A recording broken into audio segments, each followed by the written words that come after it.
Something I've learned while hosting SportsBeat KC presented by Big O Tires is sometimes podcasts fall apart unexpectedly. Last minute things happen, but it can also work the other way, like today. Walking into the offices of the Kansas City Star on Tuesday, November 12th, was Phil Snowden. Snowden has lived an amazing life. He represented Clay County in the Missouri General Assembly for 18 years, 10 in the House and 8 in the Senate. He was appointed to the University of Missouri Board of Curators in 2015 and continues to serve in that capacity. Snowden was also Missouri's quarterback from 1957 until 1959, and he led the Tigers to the Orange Bowl as a senior. So Phil Snowden was having coffee with our Vahe Gregorian this morning at a place near the Star, and Vahe invited him to the office. Phil graciously agreed to sit down with Vahe and me, Blair Kerkhoff, to talk about the Tigers. And we started with this story. With the border war back on for Missouri and KU in basketball starting next year, we asked Phil about the time his injured shoulder was treated by none other than Phog Allen. The MU quarterback and the legendary basketball coach got to know each other during these treatments, and Phil shared those stories. Also on today's episode, Kansas basketball made some news with its latest commitment, Bryce Thompson. KU beat writer Jesse Newell stops by to discuss what this and the recent injury to freshman Jalen Wilson means to the Jayhawks. All of this on SportsBeat KC. We are delighted to be joined by Phil Snowden and Vahe Gregorian, but mostly Phil. And we're going to kind of use the occasion of the renewal of the border war, the Kansas-Missouri rivalry, or the Missouri-Kansas rivalry, if you are so inclined, to talk to Phil Snowden about a very interesting time in his career at Missouri when he was injured. And I know that's not a great setup for this, but I'm going to let Phil take it from there. Phil, just tell us where you were in school and what the injury was and how it was resolved, and you will learn from this, dear listeners, how this relates to the Kansas-Missouri rivalry. Well, thanks, Blair, for having me relay this story. It's one that I've told a number of times. My sophomore year at university, playing quarterback for Frank Broyles, who was our coach at the time, coached 1 year. I had a shoulder injury late in the season and couldn't really hardly throw a pass. And Don Farrow, our athletic director and former head coach, approached me and said, would you like to go out to Lawrence, Kansas, and meet with Phog Allen, who thinks that he might have an answer for your shoulder injury? And of course, other physicians had looked at it and nobody could seem to come up with a solution. So I said, yeah, I'll go out and see Phog. And I drove to Lawrence one day and met by him at his office downtown Lawrence, and he's very personable and immediately said, yeah, I think I know what's wrong with you, and laid me down on his bench there and felt in my back, and there's a small muscle called the teres minor, and it was almost calcified, and I about jumped through the roof when he touched it. But he treated me with ultrasound and stretching, and immediately it felt better. And over the next 2.5 years, I probably was at Lawrence 15 or 20 times, meeting with Phog and hearing stories that he related about his teams and his coaching career and his recruiting and the Olympics and national championships and recruiting of people like Clyde Lovellette and Wilt Chamberlain. And I mean, it was a fascinating story. And I think I told Vi earlier, I just kicked myself for not having a recording device at all these sessions, but it was fascinating stuff. Had to have been. Now, the year is 1957, right? Actually, 1957. Yes. Phog Allen he had ceased to become the Kansas coach a year earlier. Right. The 55-56 year was his last year as the Kansas coach. And he told me that in his recruitment of Wilt, that he promised Wilt's mother that he would be the head coach for all 4 years, and that then the university pulled the rug out from under him when he reached 70, and he had to retire. And it was a big disappointment to Phog, and I'm sure it was a big disappointment to the fans as well. Had to have been. And I think it was a disappointment to Wilt Chamberlain, too. And I met Wilt a couple times, but we never talked about that, so I don't know what his side of the story would have been, but I think he was really disappointed that Phog was not the coach for his four years in Kansas. So in '57, the healing begins on the shoulder, and as you said, it took a couple of years for it to completely heal. But you continued to play. Yeah. Well, and really, it wasn't. I mean, it was almost an immediate fix, but I was worried that it was going to come back, and so I kept going there, getting a maintenance treatment by Phog for the next 2.5 years through my senior year, and it worked out. Really, I loved the guy and thought he was a tremendous person. Phil, did it strike you at the time as extraordinary to be over in Lawrence as the Missouri quarterback being treated? And I wonder if the Kansas football coaching staff had some thoughts about that.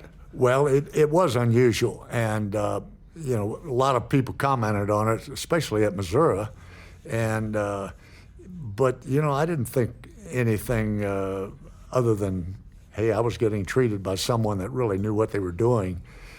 It did come out in the media that Jack Mitchell found out that Phog was treating me and was very upset that, here's the former Kansas coach be treating a Missouri quarterback and who was competing against Kansas.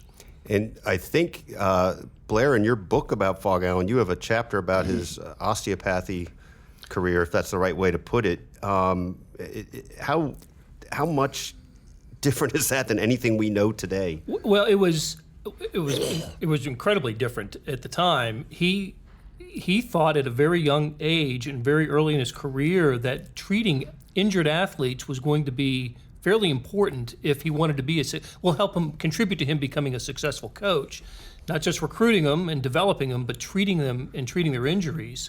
So he became this happened, like he went to osteopathy school, if I'm pronouncing that right, in like 1910, 1911. He actually stopped coaching Kansas. He was coaching Kansas, Baker, and Haskell for a 2 or 3 year stretch, stopped that to go to basically medical school to learn how to treat athletes.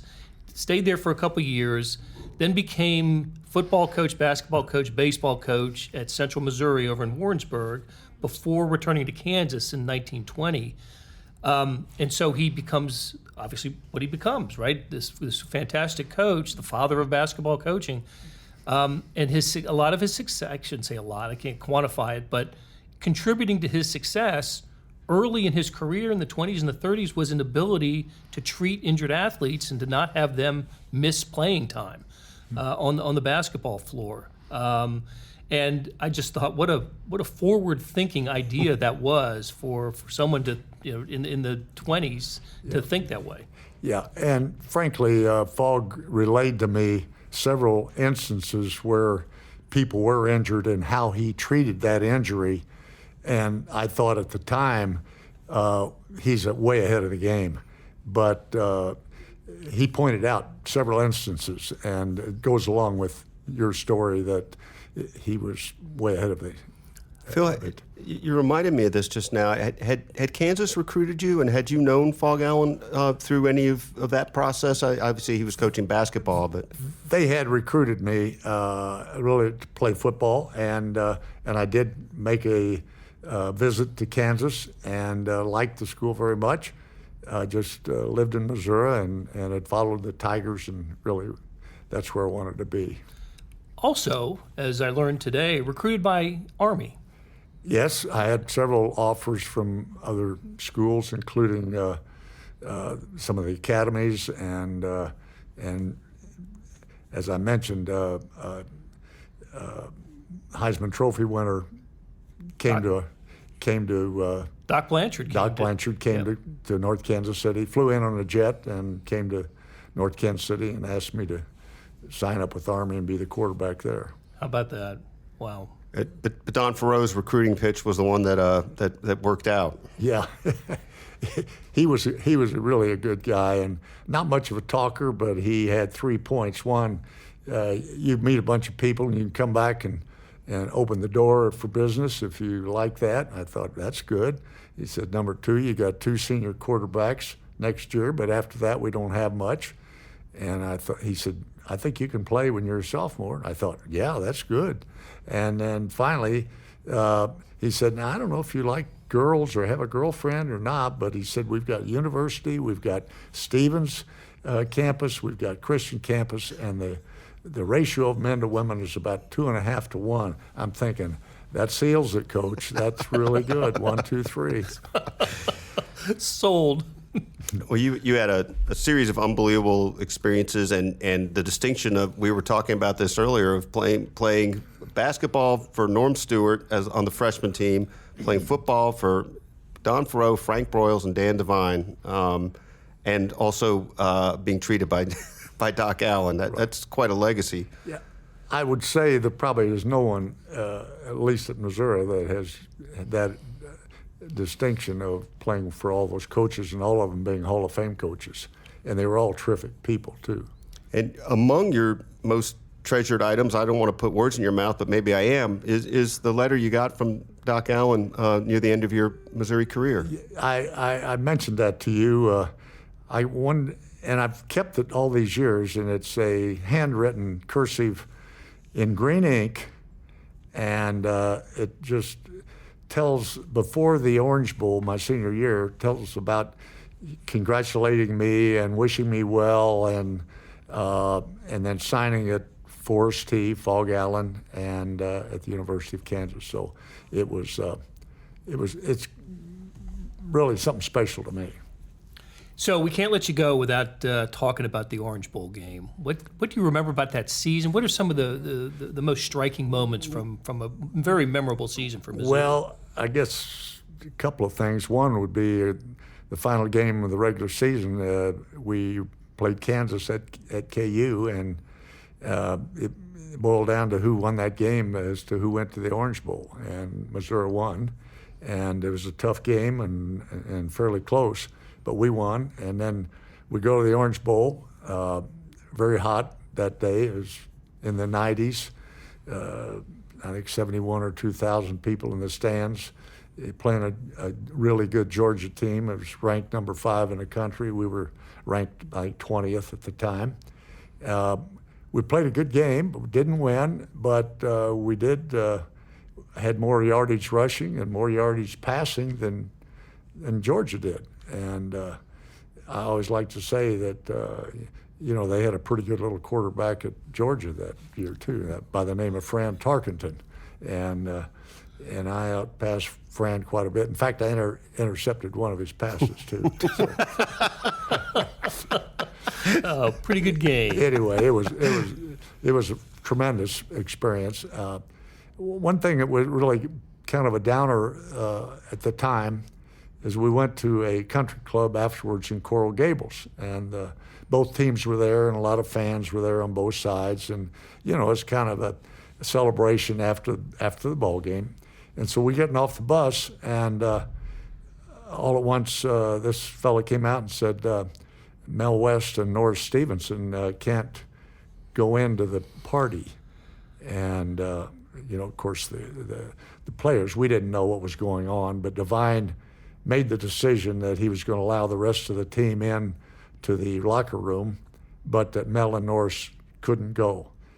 And I heard Devine, make the statement several times following that probably the biggest mistake he made in his entire coaching career was not letting Mel West and Norris Stevenson go to that party, or keeping all of the team out of it. And that was just about the time that the civil rights movement was heating up and getting more somewhat volatile, but yet it was breaking down a little bit. And anyway, Missouri was Mel and Norris, as both of you probably met over the years, were terrific people, and great athletes and represented the university well. It was Norris who broke the color barrier. Yeah. It was in football, but I think it was did Al Abrams? Al Abrams was one basketball? semester ahead of him. Norris came my freshman year. He came mid-year, and then so he was in spring ball that year, and then Mel came the next year. He was 1 year behind. Go ahead. Norris, just a little bit more about him. He became a very prominent track coach, and I never got to know Mel very well, but Norris was in St. Louis at Florissant Valley, and you I think felt close to him over the years, and I just thought he was just such a gentleman, such a smart guy, rather reserved, but always a pleasure to be around. Yeah, you couldn't ask for two better examples of people to represent the university and in all phases than Norris and Mel West. Norris from St. Louis and Mel from Jeff City, both tremendous ball players and terrific careers. And then afterwards, both were in education and did very well in their respective fields. One of the reasons, Phil, we got talking to you about this today is sort of we're excited here at the Star about the renewal of the series with Kansas, and I don't imagine that you're anything but excited about seeing this come back. Yeah, no, I think it's overdue. I'm glad to see it happen. Basketball will start this, and I understand athletic directors are talking about a football series, and it will evolve to that, and hopefully we can renew that rivalry. Maybe even come back to Arrowhead like we did, in the 2006-7 games. Those were some of the most spectacular games ever played by Missouri, Kansas. I think so too, but I also miss the campus games. Yeah. When it moved to Arrowhead, it was. I've always said in the 30 years I've been at the Star, that first Kansas-Missouri game, from an atmosphere standpoint, I don't know if I've ever experienced anything like that, including Chiefs games. Yeah. It was unbelievable. But also, and in the same thought, those last two Kansas-Missouri basketball games, one at Allen Fieldhouse and the other at Mizzou Arena, were just spectacular in terms of atmosphere. And I agree with you. I'm glad that in basketball they are playing a couple of them at Sprint Center and then campus for the other four. And I hope maybe that becomes the thinking for the football. Maybe one at Arrowhead, but then Columbia and Lawrence get involved in those two. The Kansas-Missouri game was always the final game of the year, wasn't it? Yes, the always. Traditional season-ending game. Yeah, it was. And that had to be something that everybody looked forward to. Yeah. No, and I hope that happens just like you say, maybe some of it at Arrowhead and then some of it on campus. Right. Phil, I'm sure we shouldn't keep you much longer, but the only other thought I had in the moment was, you had such a unique viewpoint of the rivalry over the years, both from being in Doc Allen's office to being on the field and the many years in between. How did you come to sort of see it in your mind as how important did you see it? What did you feel like it meant to the Missouri player and the Missouri fan? Yeah. Well, when we stopped playing, it was a disappointment, certainly to me, and I think to many people on both sides of the state line. I mean, I don't know how long it's been since we haven't had the rivalry, but what has it been? Close to 7 years now. Since 2012. But I mean, I'm willing to not look back. I think we've all got to say, hey, we're here, we're back. Let's look forward to a great rivalry, and maybe we can renew this to the point where it is really a rivalry between Missouri and Kansas.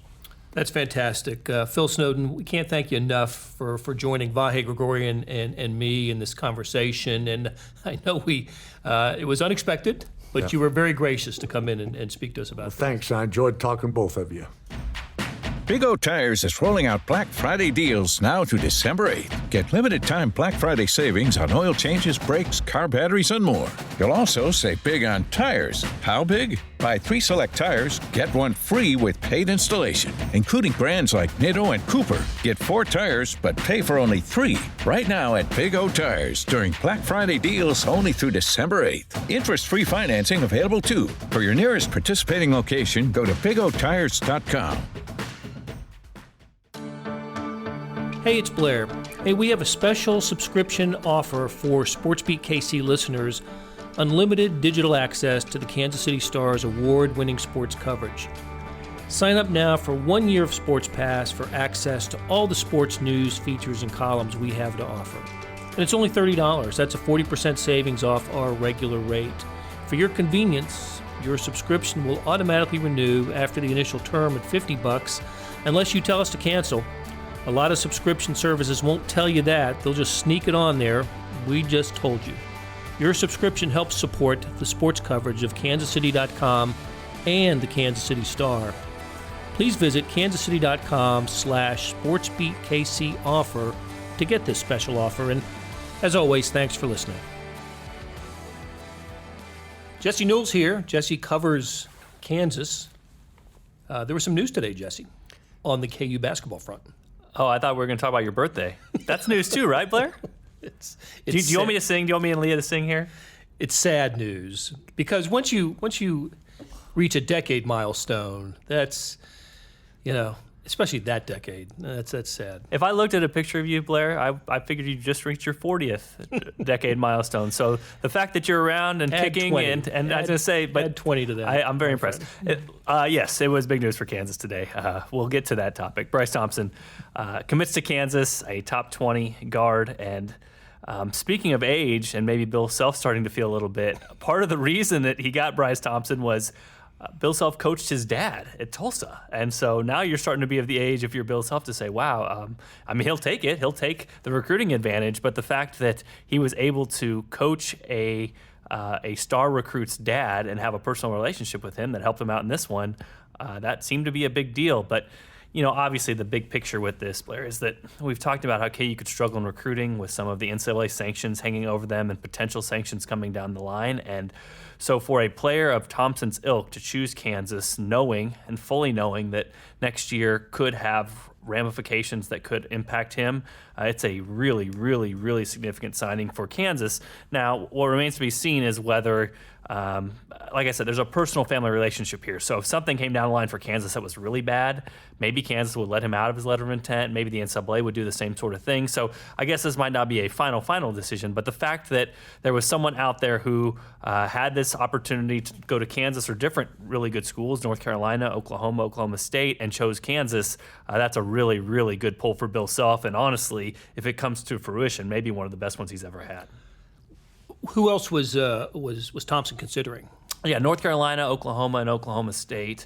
And actually Mike Boynton, the Oklahoma State coach, that seemed like KU and Oklahoma State were the two finalists basically for him if you read the tea leaves. And he tweeted out something really nice today just to say how he loved Bryce Thompson's family, appreciated getting to know him. They were on him the longest in recruiting. And so that has to sting for the Cowboys to not get a kid like that. We saw, like for Trae Young goes down to Oklahoma and Kansas. He chose Oklahoma, and for 1 year, that was a program changer for Oklahoma. You saw how much of a difference that could make. And so if you're Mike Boynton, you could potentially see that with a kid like Bryce Thompson. You say, wow, you can come in here and you can do the same sort of things Trae Young did. But in the end, it seemed like the family connection. Bryce just visited last week for a Kansas home basketball game, and the students were showing him some love and chanting for him, all those sorts of things. And obviously the connection that he and his family have with Bill Self seemed to be a pretty important part of this, and trusting him to take care of him. And he's spoken about how Bill Self sat him down and showed him how he could use him in certain situations with old KU film. I know that KU does that with a lot of recruits, but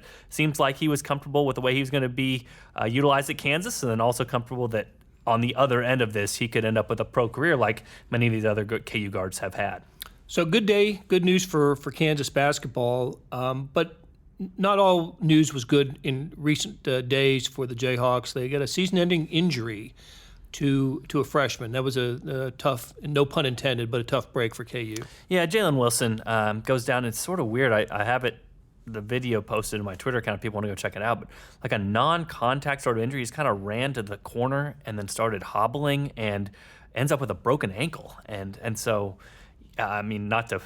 You know how this works, Blair, with Patrick Mahomes thing. We don't want to play doctors because that's not what we are. And a lot of people online play doctors. Twitter MD. Exactly. I don't have my Twitter MD yet. I need to go out there and get it online. Maybe University of Phoenix offers it or whatever. But it just seemed weird to break your ankle on that play. So maybe there was some stress there. Maybe there was something that was about to give already. And you say season ending. This is a sort of fascinating scenario for Kansas because I think there was at least some thought. Jalen Wilson came in as a top 50 recruit, was kind of considered more of a polished recruit, if you will, not much of a project, a guy kind of ready to help right away. And I think at least in his mind, from some of the quotes he had out there, he had visions of potentially being a one and done and moving on to the NBA. So when you talk about Bill Self said, hey, could medical redshirt, might redshirt, will be out at least, 2 to 3 months at best case scenario. This is a sort of fascinating thing because I don't know if it would be season ending if you're Kansas, because I don't think you're probably going to have Jalen Wilson around 5 years no matter how you slice it. So if you're KU, and again, you don't want to rush him back. You don't want to make things worse. He just had surgery, and so, I mean, obviously you're going to follow the doctor's instructions and whatever that entails. But if they could get him back by mid-February, I know you'd be behind with the playbook. I know you'd be behind a lot of sort of aspects, and you'd have to get your, get your stamina back up, all those sorts of things. But for this Kansas team and for Jalen Wilson's future, I mean, I don't know. I almost would pursue that just because I don't think you're going to have him for 5 years anyway. So there's no use of saying he has to redshirt when the potential for him being here 5 years is probably not that high to begin with. So that'll be a discussion that obviously the coaching staff and the family has together. And obviously Jalen Wilson faces a long road ahead with his recovery. But it's sort of fascinating for KU because now with Mitch Lightfoot out with his red shirt, deciding to redshirt, maybe they'll pull that. Who knows? Coming in the future. But Isaac McBride left the program. And then obviously DeJuan Harris is a guy that is not academically eligible for this season. They're down to 9 scholarship players. So this is getting a little maybe more dicier than what Bill Self would have wanted at this point in the season. But like I said, that's something that they're going to have to deal with now and move forward. And you might just see a little bit more of these other guys playing, which Bill Self is going to have trust in guys like Christian Brown and Tristan Enaruna to kind of step up and take some of that slack. Let's go to the games. What kind of progress and can you tell what kind of progress Kansas made from game 1 to game 2? Look, quality competition was different, but UNC Greensboro wasn't that's a team that's going to be competitive in its conference. So nice win for Kansas in game 2. Get the taste of the Duke loss wiped away a little bit. But did you see some progress from game 1 to game 2? Yeah, and this is a tough time of year, Blair, because KU's sort of in a spot where they don't know who they are yet, and they're trying to figure out who they are and what their best identity is. And so what happened for UNC Greensboro is UNC Greensboro played small, and Kansas really struggled with the too big look again, and then Bill Self basically scrapped it. And for like the last 30 minutes went to a 4-guard look, and KU looked pretty good. They looked more athletic. They looked better in transition.